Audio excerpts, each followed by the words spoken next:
today's robot seminar. It's my absolute pleasure to introduce George Konidaris.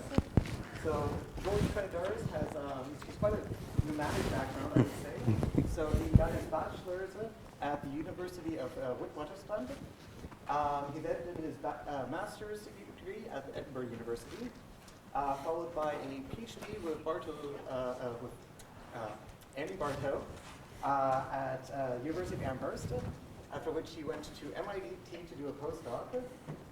He then started at Duke University, and since 2016, he's been at University of Brown as a professor.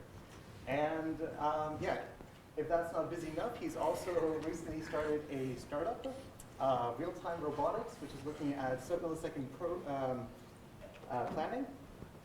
And yeah, if you're working in reinforcement learning, I'm sure you all know his work. So on state abstraction and also skill chaining.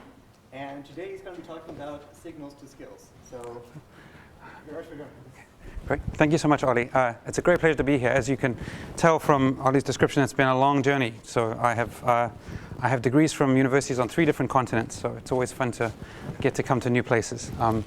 So as Ollie said, this talk is about signal to symbol via skills. Okay, so what I like to think of as one of the grand challenges that we're facing now in robotics is that we have these incredibly capable robot platforms that are capable of holding down an office job, right? If you were to teleoperate them, right? They're actually, if you could just sit there with a joystick and a screen, you could probably get them to hold down most jobs. What's missing is the software, which is to say that we're not doing what we're supposed to be doing yet.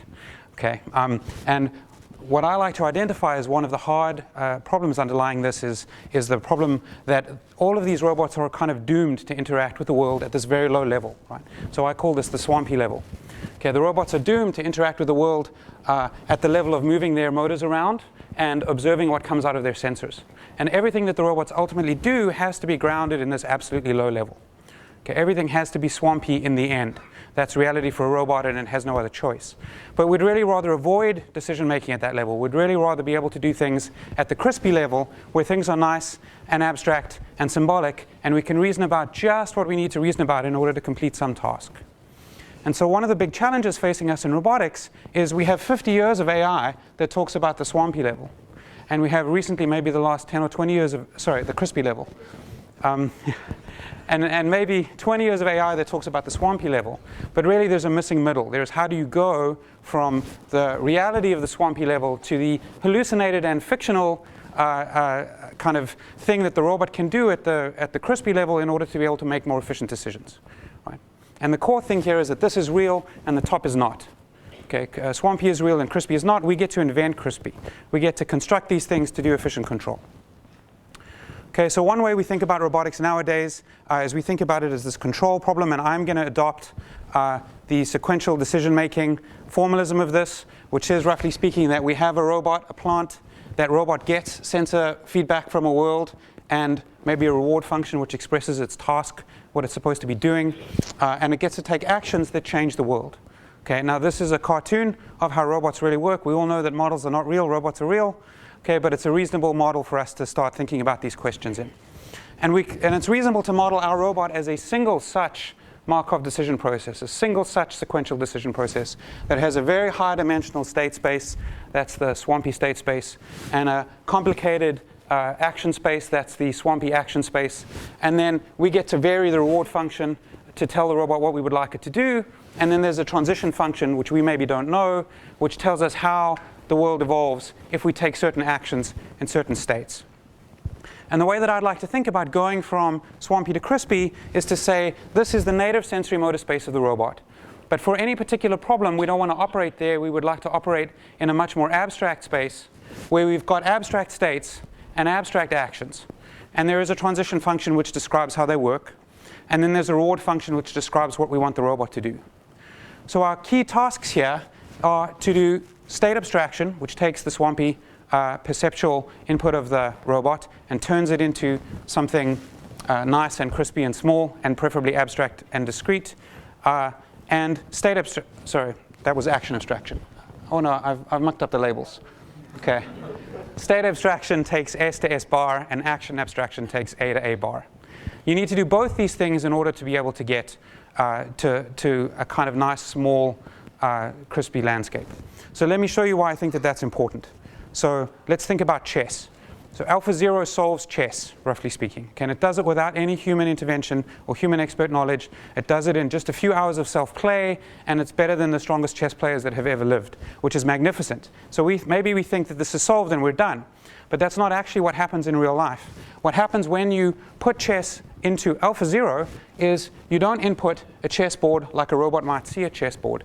You input an abstract representation of a chessboard that's like an 8x8 array that just says there are 64 possible squares, each one of which can have one of 5 types of pieces, each one of which can be one of 2 colors, and that's all you need to know about chess. Okay. So we're taking this rich sensorimotor input, which could look like a lot of things, right? These are all equivalent chess positions.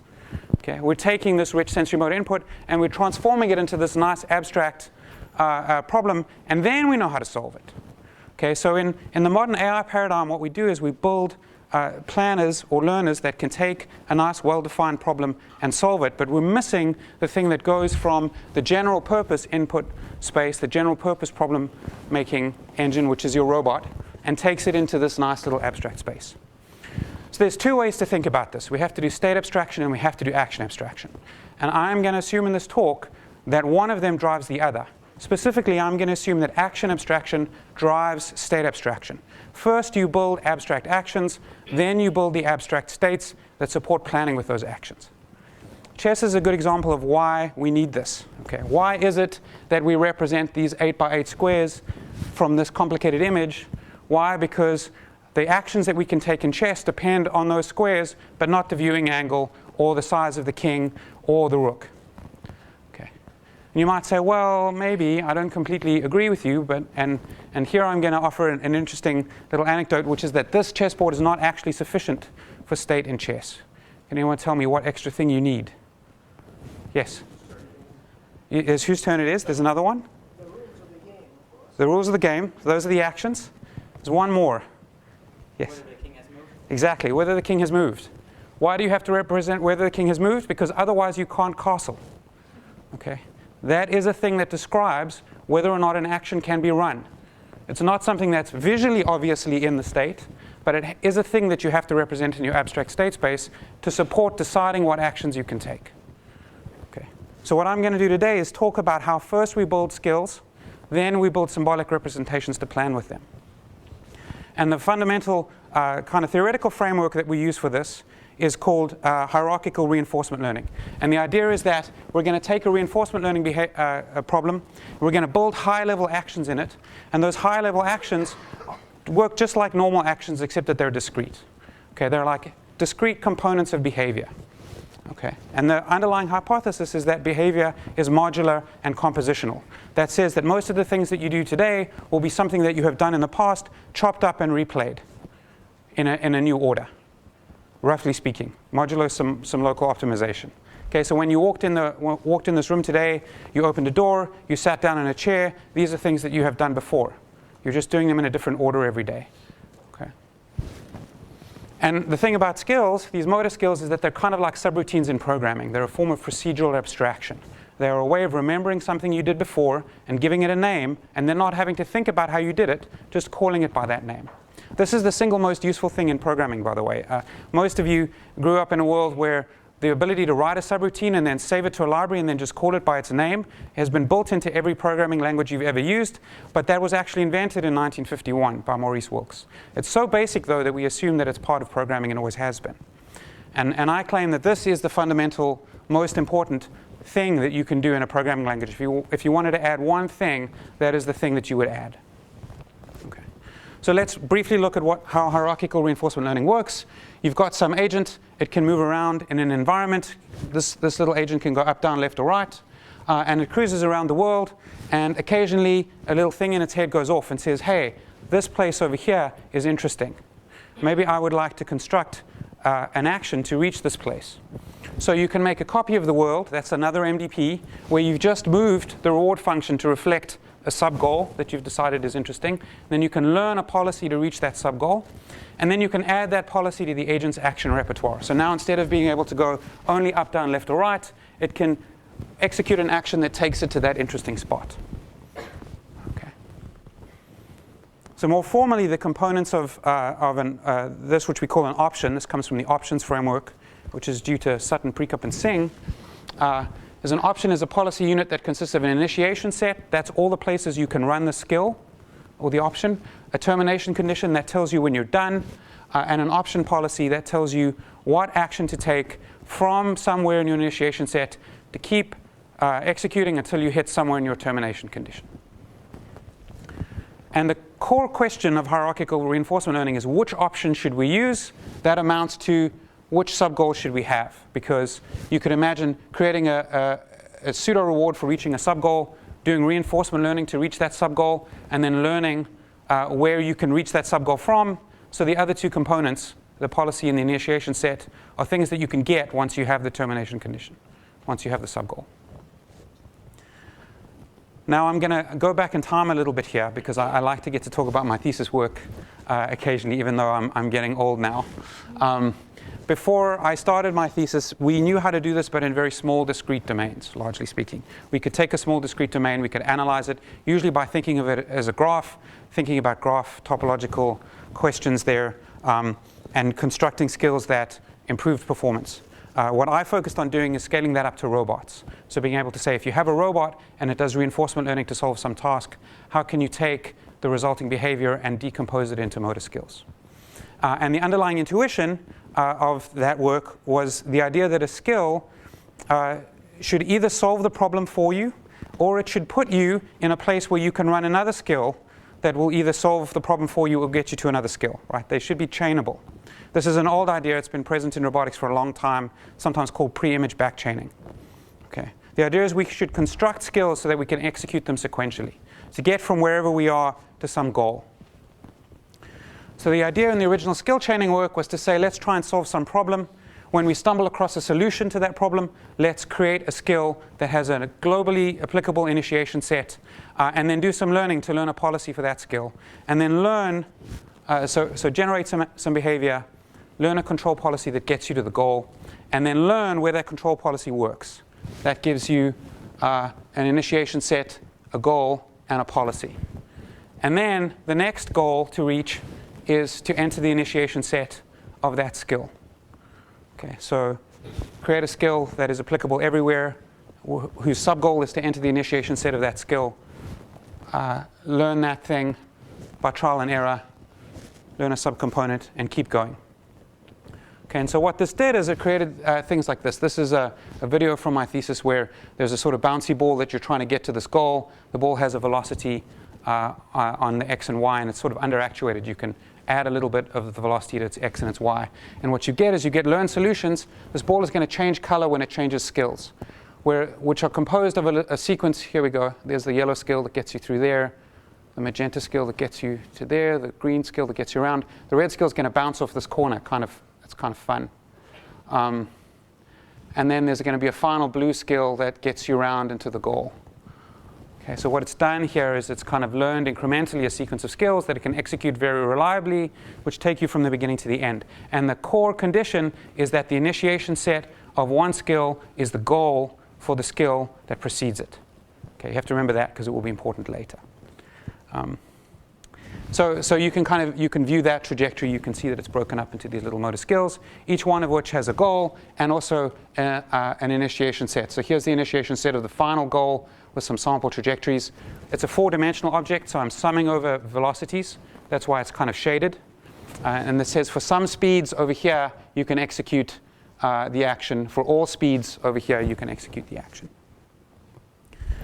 That's going to be too slow to do on robots, so we can upgrade that and say, okay, imagine you do reinforcement learning, you get a whole solution trajectory. How could we break it up into these sub-skills? Again, making the initiation sets and termination conditions the same.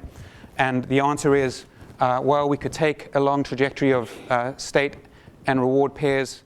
We can build a hidden Markov model that says each latent state is a skill that generates some number of sequential actions, and we can find the most likely sequence of hidden states that generated the behavior using a Viterbi algorithm. Okay, so there's unobserved abstractions and skills, observed transitions, and we do some math and we run a Viterbi algorithm, details of which are not super interesting, but it does the business.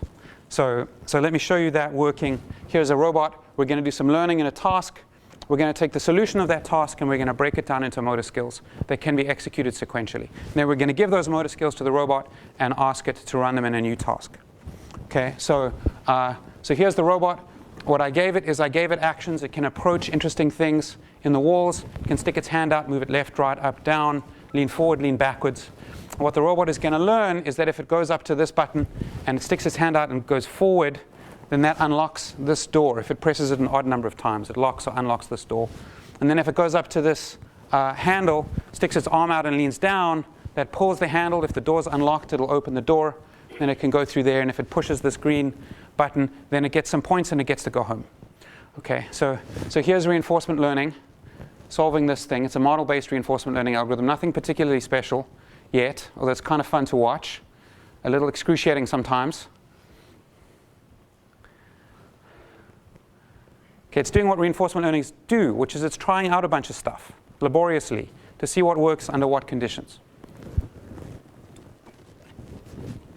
Eventually, by essentially sheer dumb luck, it's going to figure out that if it has pressed that an odd number of times and then pressed that, it opens the door and it can go through there and press the button.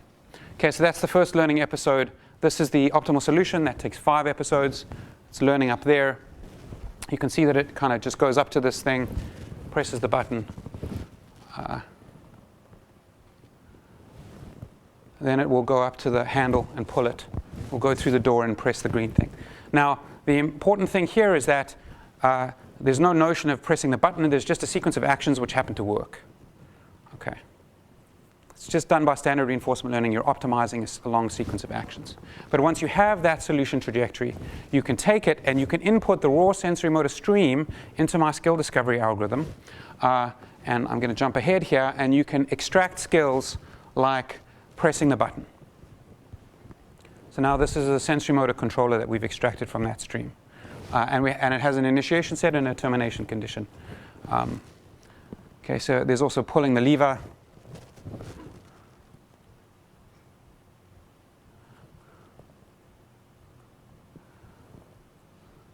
And then the last one is pushing the green switch. So the robot could always do these things, right? Could always do these things, but there's a lot of stuff that it could do.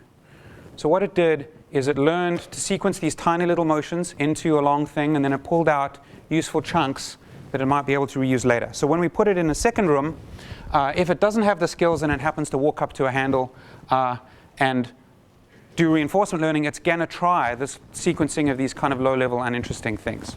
And eventually, it's going to figure out that it can pull this handle. Or it could wander off, right? We sort of get lucky here. Eventually, by trial and error, it figures out that it should try and pull the handle. But if it has the motor skill, then it's only one decision when you walk up to this thing in order to be able to execute the motor skill and turn the handle. Okay, so if we put this into a second problem, here it has to push that green switch an odd number of times. That unlocks this door. It has to push this white switch. That opens the door, covering the second white switch. It has to go through and pull this handle, which closes the door, revealing the white switch, presses the second white switch, and it gets to go home. On the left is no skills, on the right is skills. And what you'll see is that this robot is kind of learning at a much higher level at the top. It walks up to things, it presses buttons, it pulls handles. Right? It's exploring the way that you would expect it to explore once it understands how to interact with these things. Whereas the robot on the left is still sequencing every last combination of things it can do. Right? And as a result, the robot with skills can solve this problem much more quickly than the robot without skills. Okay, in about half the time on average. All right. Now, there's a couple of caveats to the study. First of all, the learning to solve the task, I gave it some stuff. I told it where it could go, and I gave it some low-level motor controls such that it was feasible for it to be able to learn that in the first place.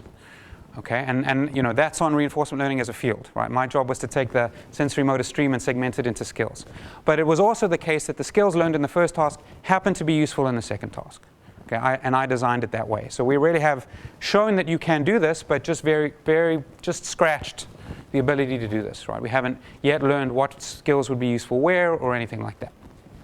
Okay, but the summary is that we could do this on a robot, circa 2010, 2011, and we could extract skills because they were useful solving past problems.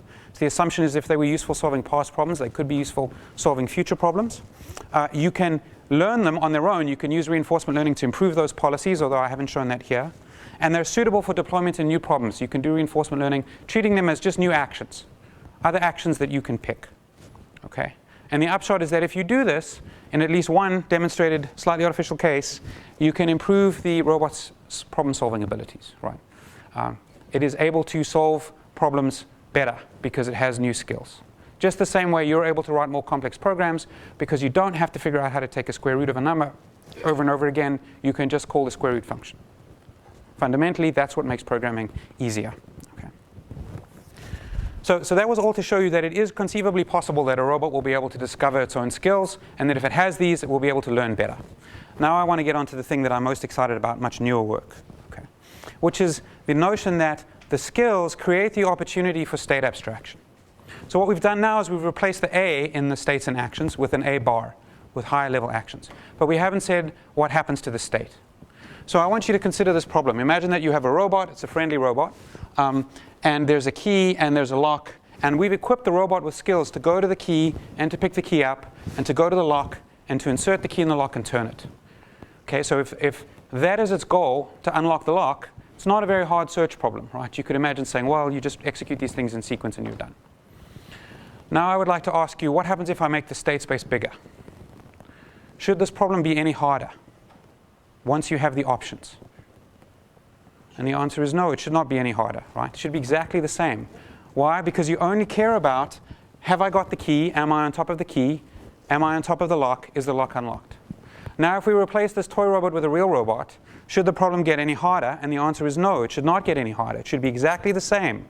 Why? Because the options take care of that complexity for you, and they put you in a nice abstract state space where all you have to think about is whether you've got the key, whether you're standing on top of the key, whether you're standing on top of the lock. Okay. So what happens is that these skills can create the opportunity to get rid of a very complex state space and instead construct a problem-specific state space that is nice and compact and small. Okay. Now, I'm bearing a lot of stuff. It's much more complicated to create the pick up the key skill for a robot than it is for a toy robot. Okay, so the skills get more complicated with the plant, but the state space should not get more complicated with the plant. So how are we going to formalize this? How are we going to think about this intuition that actions create the opportunity to abstract states? And the key idea here, or at least the approach that I'm attempting, is first we are going to formalize the thing that that representation needs to be able to compute, and then we are going to construct the representation so that by construction it computes that thing. Okay? So if we want to do planning, which is what I want to do with skills, I would like to learn skills that can take a long time, and then I would like to plan with them, because whenever you can avoid learning, you should. I'm a machine learning researcher, but learning takes robots time, and planning does not take so much robots time. If you can plan, you should plan. So let's define a very simple planning question. What is a plan? It's a start state. That's a low-level state, swampy state. And it is a sequence of motor skills, option 1 to option n. That's what a plan is. And the question that my representation needs to be able to support is, can I execute that plan with probability 1 or not? Simplest question you could ask. Can I definitely do this? Okay. So then we can say, all right, what abstract entities do I need to determine the feasibility of any plan? It turns out that you need two. Okay. One of them, so it's one set and one operator per skill. One of them is the precondition set. Okay, precondition set is the name for the initiation condition. It is the set of states from which you can execute that action. The second one is the image operator. The image operator takes a set of states that you could be in and computes the set of states that you would be in after executing the skill. Okay? Now imagine that the input to this is a single state. You could still have a set because the world is stochastic. And then it gets more complicated if you could start out in a set. If you're not sure exactly where you start, then you have to compute the set of all things you could be in afterwards. Okay, so the image operator is unhappy, and we're going to talk about how to resolve that in a minute. The reason that these are all we need is because for any particular option, we can write down a option sequence, or any plan, we can write down a proof that returns 1 if and only if you can execute the plan with probability 1. And the proof looks like this. Let's say we start at some state set Z, and we want to know, can I execute option O1? And the answer is, you can execute option O1 if and only if Z is with probability 1, if and only if Z is a subset of the precondition. That is, every state in Z also lies inside the precondition. Otherwise, there's a probability that you are in a state where you can't execute option O1. Then we calculate the image. This is the image from option O1 from state Z. And then we say, can I execute option O2? And the answer is, you can execute option O2 if and only if the image is a subset of the precondition of option O2. Okay, for any plan, you can write such a proof. It's an if and only if proof, and it consists of ands of things like this. So only two things that appear in that proof: preconditions and images. Okay, that's it. All right. What does that tell you? That tells you that the ability to write down the precondition set and compute the image set is necessary and sufficient for being able to determine whether you can execute a sequence of actions with probability 1. Okay. So now we can define an abstract vocabulary that names this set and these sets and considers these things propositions. So we can say a symbol. Okay, so now we're getting into classical semantics. So bear with me if you're not a classical semantics type person. We can imagine a name for a set, okay, which is what a symbol is. A name associated with the test TZ and the corresponding set of states such that the test is true. So imagine that you're a robot and you're walking around with a test and you're in a state. You can run the test in that state. If it's true, then that state lives inside your set. And if it's false, it doesn't live inside your set. Why do we need that? We need that because for any particular state, you need to know what propositional symbols are true in that state. It's like a little thing you can execute and determine, this propositional symbol true or not? Okay, so the test is a classifier. Should look familiar to machine learning people. It's a classifier that takes in this state and tells you yes or no. And it also happens to name a set of states for which that classifier returns true. So if we had the classical propositional symbol, the robot is at the desk, what are the semantics of that symbol? In this case, the semantics are a set of states where that classifier returns true and where we can consider the robot to be at the desk. Okay. And what we're going to do is we're going to build a model out of those sets and using only the names for those sets, and that model is going to be a sound and complete abstract model of the environment. So we're going to give those sets names, we're going to write logical expressions using them, and what that means, the semantics of those logical expressions, are set operations on those sets. Okay, so if you say symbol 1 is true and symbol 2 is true, that means that you take the grounding set, or the grounding classifier corresponding to symbol 1, and you set intersect it with a grounding classifier corresponding to symbol 2. The robot is at the desk and it's Wednesday. There's a set of states in which it's Wednesday. There's a set of states in which the robot is at the desk. You add those two things together and you get the set of states in which it's Wednesday and the robot is at the desk. Okay? So what we do is for each of these logical operations, we write down a corresponding grounding operation. And it turns out that that's sufficient for constructing a forward model. Okay? Except that there's one trick still, which is that the image is not a thing that you can generally get. It's too hard to compute because you're mapping sets to sets. Okay, so there are some conditions under which the image simplifies. The most prominent such condition is when your skill has a subgoal that it is guaranteed to reach no matter where you start from. Okay. So imagine that we have a nice control theoretic controller that gets us to a subgoal no matter where we start from. In that case, we can replace the image with just one set. It doesn't matter where you start, you're always going to land up in the same set of states. Now we have two sets per action, a precondition and an effect. And if this is not true for your skills, you can break them down so that it is true. Right? You can break up your skills so that it roughly works like this, eventually. If you can do that, then the right abstract symbolic representation is a graph. The only thing that occurs in those proofs is whether one effect is inside one precondition. So you can build an adjacency matrix that contains the results of this thing, and that adjacency matrix creates a graph, and you can do sound and complete planning by doing pathfinding in that graph. If you want to move from one place in the graph to another, you can just check if there's a path in the graph. And if there is a path in the graph, then there is a sequence of actions that you can execute with probability 1, and if there isn't, there is no such sequence of actions. Okay. That's what sound and complete means. So the right abstract symbolic representation, if your skills have this subgoal condition, is a graph. Most skills don't work like that on robots, though. Most skills, we change some parts of the world and leave others the same. Like imagine you're picking up the soda, because you need to take a drink. That changes the position of the soda, but it doesn't change the position of all the other sodas. Those are left unchanged. Okay, so we call that an abstract subgoal. That means that some state variables are set to a subgoal, other state variables are left the same, and there's some math we can do which is boring, so I will save it for you, but what we'll end up with is strips. Okay, so strips is what you get when your motor skills have this abstract subgoal property. When they change some fraction of the state variables in the world to a subgoal and leave the others unchanged. But instead of starting with strips and building down, we started with the motor skills and we built up. Okay. So I'm going to show you a quick demo of this, a quick kind of thought example before we run ahead to the more interesting probabilistic case. So this is just a small toy domain, and I'm not going to tell you about the details because it takes forever to explain.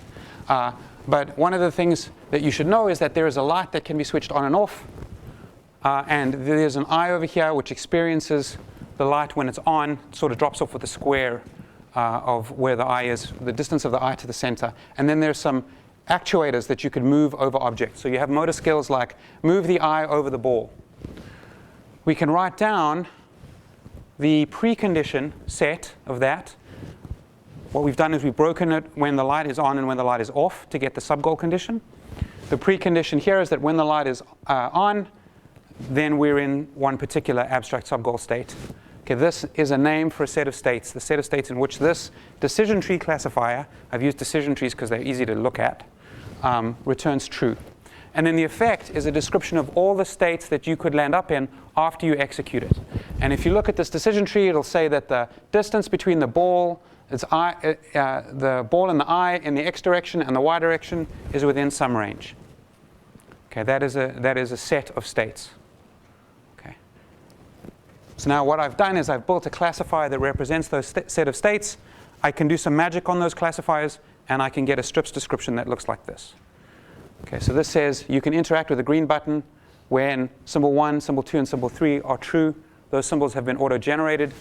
Afterwards, symbol 17 is true and symbol 18 is not true anymore. And we can look at the semantics of those symbols. We can say, okay, symbol 1 is when the hand is over the green button. Symbol 2 is when the eye is over the green button. Symbol 3 is when the light is on. We can look at the semantics of those symbols, but we don't need them to plan. We just need this text file to plan. We have constructed a truly symbolic representation. It is an ASCII text file. Okay. And if you do this, you can do really fast planning because the classical planning community has spent decades building very fast classical planners that take in things described as strips things. So we can, we actually had to add extra zeros to this to be able to time it because they're not. This problem is so easy for them. But if we started it out as a 33-dimensional continuous domain, it's very hard for us. Okay. So that's interesting, but uncool because we can only answer the question of whether we can execute the thing with probability 1 or not. And that, we roboticists, we know that that's never going to happen. It's never going to be the case that you can execute something with probability 1 or not. The answer in that case is always going to be not. Okay? So let's think about probabilistic planning. Let's explicitly model probabilities here. So what's the fundamental question of probabilistic planning? If I am given a state and a sequence of controllers, what is the probability with which I can execute that sequence? And what is the expected reward if I succeed? That's the fundamental question I need my representation to be able to represent. And if you write down the math of that and you tease apart the expressions, you find that we replace this precondition set with a probabilistic classifier. What is the probability with which I can execute an action from a given state that maybe I haven't seen before? And we replace this image, which is just a set of states I could be in, with a probability distribution, which says what is the distribution over states I'll end up in after I execute the skill. That is a density estimator. These two things are well understood machine learning things, right? We can download scikit-learn and we can ask it for a probability density estimator. We can drop some data in it and it will do the right thing. Okay? And then once we have these, the steps look roughly like you start in a distribution over states, and there's some probabilistic initiation set of the next thing you want to execute. You integrate over that distribution, and you multiply the probabilities of execution. And then afterwards, you compute the next distribution of estates, and you repeat that process. Okay. So now what we've done is we've said that if you want to do probabilistic planning, the proper semantics for your symbols are no longer sets. That's what logicians have used as the semantics of propositional symbols for a long time, right? But if you need to go to probabilistic semantics, you have to upgrade those sets to probability distributions. And the great thing about probability distributions and probabilistic classifiers and density estimators is we can just use them for learning. So we can go around the world, we can execute our skills, we can observe low-level state, executed a skill, next low-level state. For a particular low-level state, can I execute that skill or not? We can gather that data, and first we have to arrange things that the abstract subgoal property holds. Okay, so there's a bit of mess there. But afterwards, we just drop these guys in a density estimator, drop these guys in a probabilistic classifier, and we can learn the abstract symbolic representation from scratch. So let me show you an example of that. This is a task that I built. Here's my robot hanging out in a room. There's a cupboard, there's a cooler, and there's a switch. I've given the robot, I hand-coded these. Okay? I gave the robot some motor skills. It can move from the cupboard to the cooler and back again. When it is in front of the cooler, it can open the cooler, but it needs both hands to do that. It pulls it open with one hand and then pushes it. And when it's in front of the cupboard, it can open the cupboard, but it needs both hands to do that. It pulls it with one hand and pushes it with the second. Okay? When it is in front of the cupboard, it can turn the switch. Only needs one hand to do that, but only if the cupboard is closed. Otherwise, the cupboard door blocks the switch. And when the switch is in the on position, there's a light inside this cupboard that's so bright that it washes out the recognizer in the robot, and you can't do anything inside the cupboard. Cupboard is not usable if the light switch is on. And then finally, there's an object which could be inside the cooler in the cupboard. When you pick it up, it's in your hand, so you can't use that hand. Okay. Now, I just gave you an abstract symbolic representation of this domain. Okay. You could write down a tiny MDP. That's the right MDP, but that's not what the robot gets. The robot gets pixels. The robot gets raw sensorimotor data. It gets these pixels, it gets the location of all of its joints, and it gets its pose in the map. And what we can do is we can execute these motor skills. So this is the robot learning. It's just executing the motor skills one after the other and observing the giant point cloud that it gets afterwards.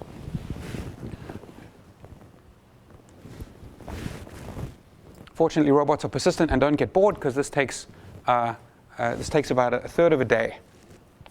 It's about 160 action executions. Okay. And what it's doing at each one is it's saying, here was the point cloud before, here's my action, here's the point cloud afterwards. Which skills can I execute here? That's the data that it's getting. Okay.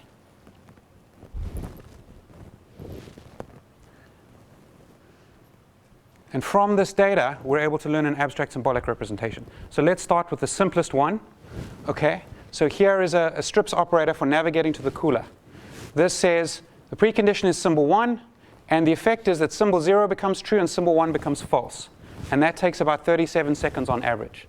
Now we can look at the semantics of symbol 1. So here's symbol 1. Symbol 1 is a distribution of the robot's location in the map. So I've drawn some samples from that distribution and plotted them for you. And that says that the robot is standing in front of the cupboard. That's where the cupboard happens to be. And symbol 0 is that the robot is standing in front of the cooler. That's where the cooler happens to be. So what this says is if you're standing in front of the cupboard, you can execute the navigate to the cooler action, and you'll be standing in front of the cooler. Okay, except the robot has identified those particular propositions with that particular semantics as the ones that it needs to represent in order to do that. Okay, that's boring. Let's do a more interesting one. This is what has to be true for you to open the cupboard. Okay. You have to be symbol 1, standing in front of the cupboard. We've already got that one. Symbol 3, that's a distribution of the robot's joints. Now you saw when the robot picked something up, it held it up here, right?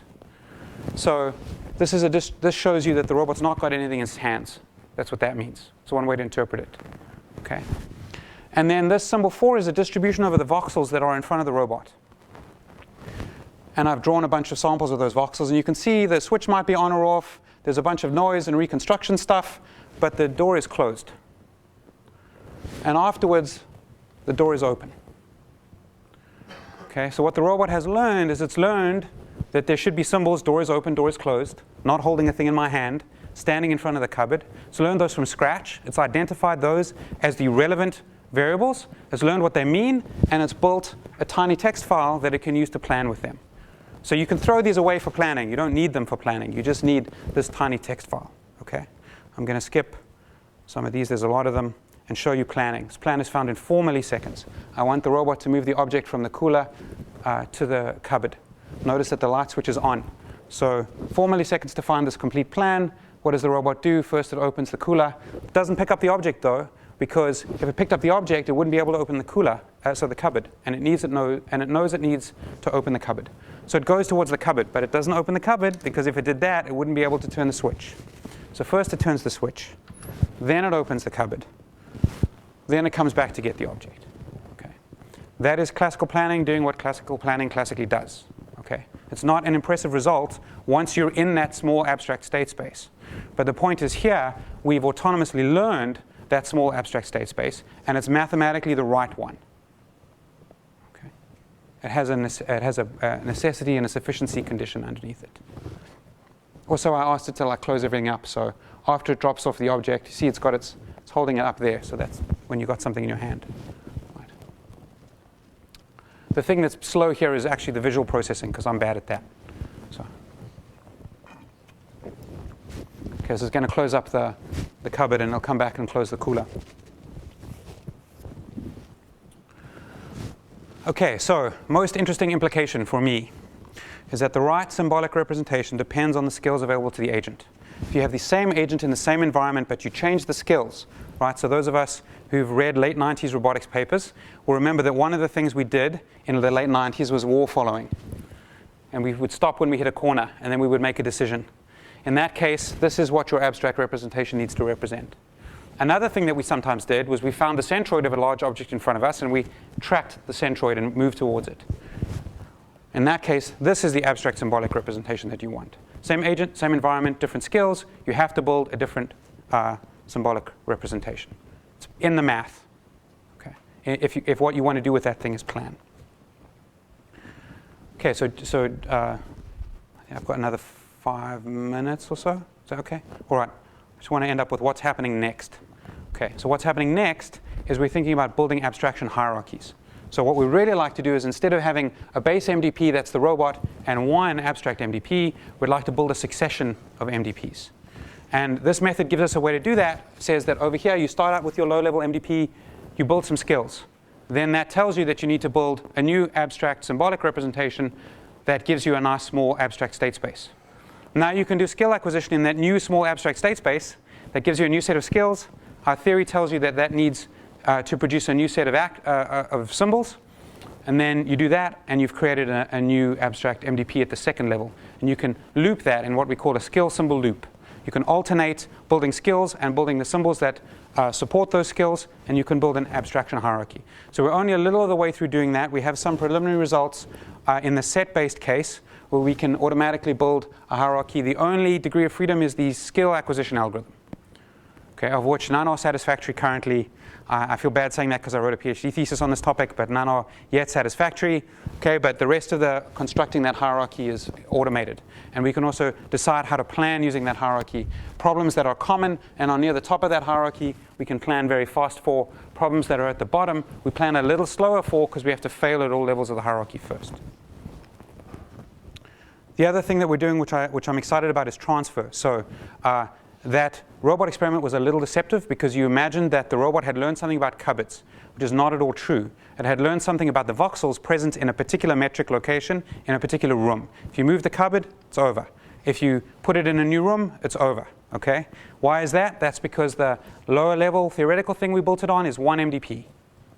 Obviously, that's not gonna cut it. Okay? So in particular, if you have a robot and it's learning like a skill for going through a corridor or a door, and you put it somewhere else in the building, these two skills look completely unrelated in Markov state space. They have to look completely unrelated, because otherwise you can't distinguish between them. And the whole deal with Markov is that you have to be able to distinguish between them. Right? So actually, we want to flip in and out of Markov land. We want to say, if you take the point of view of the robot, if you look at a robot egocentric frame, these doors look the same. Let's learn the operator descriptions, the precondition classifier, and the effect distribution in the robot's sensorimotor frame.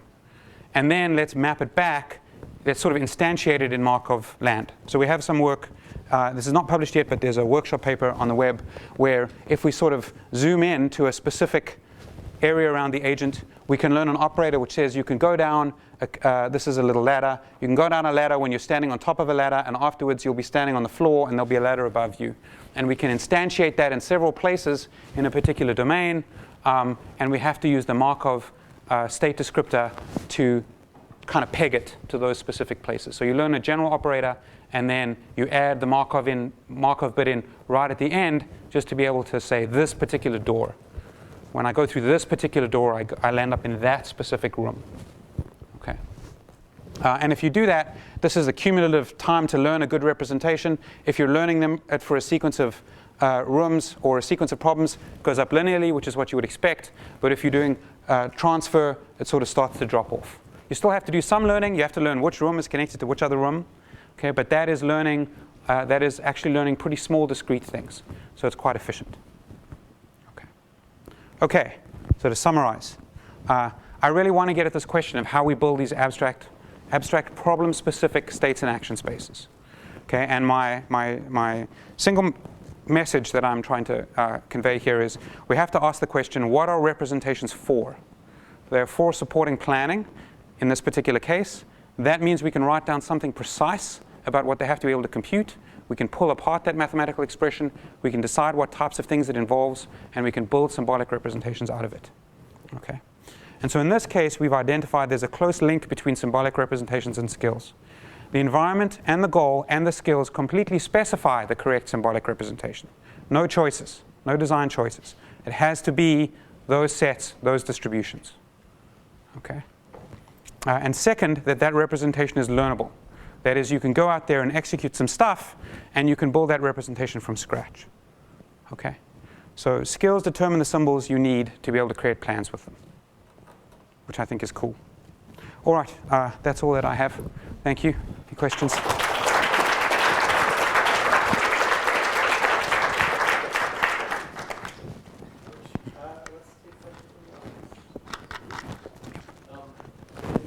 that recent work, how did you specify what the goal was? Did you have to use a state that the robot had learned when you wanted to place it inside the cover? That's a good question. Yes, you have to express the goal at the abstract level as a conjunction of symbols at the abstract level. But that makes sense because if you want to plan to reach a goal with your skills, the only types of goals you can reach are the goals that involve the distributions of states you could get at after executing the skills. If you need to reach something more specific than that, you have to go one level down. Right? Like those are it's not just that those are the only goals that we can express. They're also the only goals that you could reasonably reason about reaching. That makes sense. Could you also, for instance, do it in sort of that voxel domain? That you would like to have a voxel representation that looks like this? Oh yeah, that's right. You could do that actually. So what you then have to do is you'd have to kind of go through your distributional symbols. So let's say that you had a probabilistic classifier attached to that. You want your voxels to look like this. You'd have to go through your propositional symbols, integrate over their groundings, and test whether you're inside that thing. And then you'd get like a probability of that particular symbol being in the goal. So you could do a little bit of post-processing and reach that, but you're going to get a very probabilistic outcome if you don't hit one of those distributions. Does that make sense? Like you could say I want the cupboard to be, I don't know, something crazy, and it might say, okay, I can get there with 5% probability because the machine learning has put these things in the right spot, roughly. But that's a great question. Thank you. Chris. So, I think something called the frame problem is very important for generalizability of skills. Yes. If I see a doorknob Mm-hmm. and I don't really care what the rest of the state is, Yep. I should be thinking, door opening behavior, and I should be able to predict what the door opening behavior in a new environment is, irrespective of all the other stuff. Are you doing dimensionality reduction on the precondition? Yes, we're doing feature selection on the precondition thing. So we are taking the large vector attached to the precondition thing, and we're identifying the few cases that matter for whether it's true or not, because most variables don't. How do you do that efficiently? Efficiently is a complicated question. So I can say that in our domain so far, it's been the case that almost all the variables are very clearly not involved because they either don't change from positive to negative, or actually in most cases they don't change from positive to negative. So we're sort of fortunate in that most of the variables aren't at all, are just obviously not relevant. But that That's sort of suggests you need to move to a new example that's less sure, it might, yeah. crafty. Yeah. Or yeah, totally. I mean, this is the beginning of the thing. So you're right about that. I think that I mean, we're always in this bind as AI researchers, right? I'm sure it's easy to construct a domain in which it's impossible to tell. And so it's easy to construct a domain in which it's very easy to tell. And then there's somewhere in the middle, and I don't know when we transition to like way too hard. I just don't have an intuition for that. There must be something. I mean, you could imagine having physical priors, right, which say it's much more likely that something in front of you or in your local space is more likely to be relevant. And you don't want it to be a hard bound because maybe it's not, but you want it to be, you know.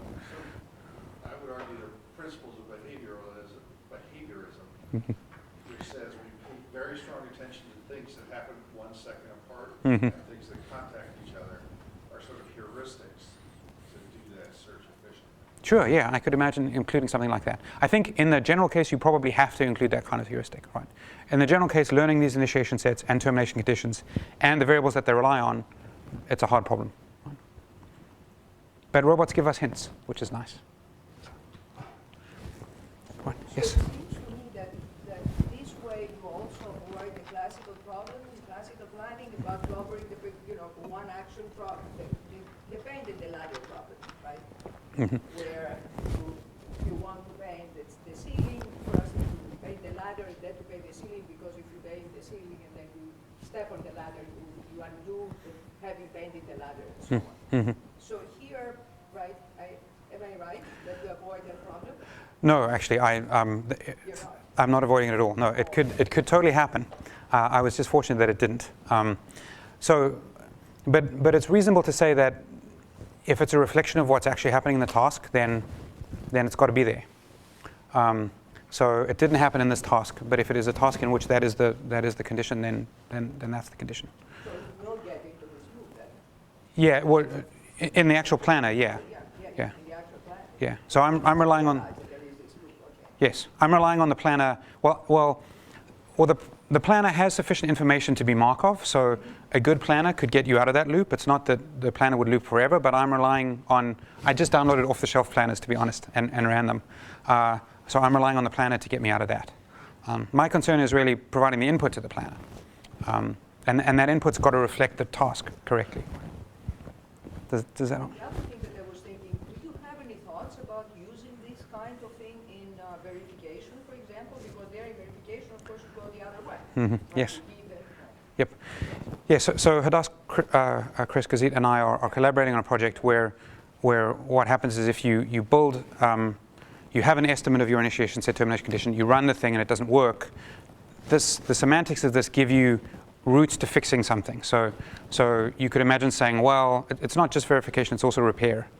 Right? If my verification was incorrect, that means that my skill initiation set needs to get larger, or my estimate of it needs to get smaller, or my density estimator is wrong. So we have what I like about that work is we have specific targets for fixing such a system afterwards with specific semantics. But yes, we are thinking about that a little. To be honest, I don't understand verification very well. Hadas does, obviously. So. There is verification also, this big, miracle that happens between when you actually get to the thing and you have to find the appropriate control, little subroutines that you need to execute. There is the little miracle Yep. that happens. And so that, So what I'm hoping here is we're tying the symbols to specific conditions that reflect a property of the skill, and so we can modify the skill or modify the symbol to better match. Thank you. Yes? Mm-hmm.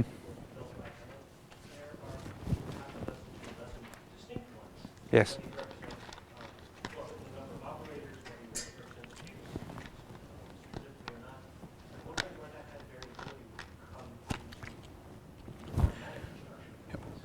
It would come in only if the skills depend on that variable. So if your motor skills never depend on that variable, or whether you can execute them never depends on that variable, then that variable will not appear. So what we're trying to get at is the maximally minimal representation that still supports planning. So you can always add variables, right? And often, in fact, we actually eliminate variables from effects because they never appear in preconditions. But the core thing is what's the tiniest little MDP that still provably lets you reason about sequences of actions. Yes? Skills to be generally transferable, wouldn't we want the initiation sets and the termination sets to also be parameterized in some sort of way? Yes. So actually in this work, I should mention this is with my PhD student, Stephen James. So they're parameterized by your location in the state space in this particular way. So you've got a thing that depends on your location in the state space and produces an output that depends on your location in the state space. And what you fill in during learning is those values. It's like this is the spot on top of the ladder number 3, and it sort of fills in that 3. So we also have some work which is too early to show you, where we think about objects a little bit, and you can start to think about, okay, if I push this object and it hits that other object, how do we name the objects? So you may have noticed that the representation learned from the robot is propositional. It doesn't have any arguments. And that's because that is sufficient when you are solving one MDP. When you have one MDP, you don't need to lift. It's when you are porting across multiple MDPs. And what I'm excited about with this work is it's giving us the precise conditions under which we need lifted rather than propositional representations, and what exactly the semantics of the arguments are that go into those things. Yes? Problems where there is a dependence on the dynamics of the history of the events. So we are starting to think about that. I should say in my math way that if the state is Markov, if it includes all the things you need, then this still works. There's nothing that says that the state variables don't have to be dynamic. They could be dynamic state variables. It just has to be Markov. Now that's a cop-out, obviously, because we could just chuck everything in the state variable, right? So we're trying to do more efficient things than that, trying to represent separately these two spaces. But in principle, this does the job. It's just wildly inefficient. But I guess you're looking at the learning problem to understand what should be encapsulated, or is it planning problem, but the representation of history? I would like to look at it probably as a learning problem, but the representation has to include some history. But we have to know sort of, so I'm assuming that the thing that you're given at the bottom is Markov and someone just gave that to you. So that means some designer has to say, you know what, you need 5 frames of history at the lowest level. And they have to know that in advance, and that's all you need. And obviously that's not reasonable. So you could imagine learning that. You could imagine starting with a POM-DP and saying, how much history do I need to construct? And at the beginning when I said we model robots as MDPs, obviously they're not MDPs. Well, first of all, they're not any models. They're robots, and robots are real, and models are not real. But a POM-DP is a much more accurate model of a robot than an MDP is. We're just doing one thing at a time for now. Yeah, we'll get there. Okay. All right. That it? Okay. Thank you.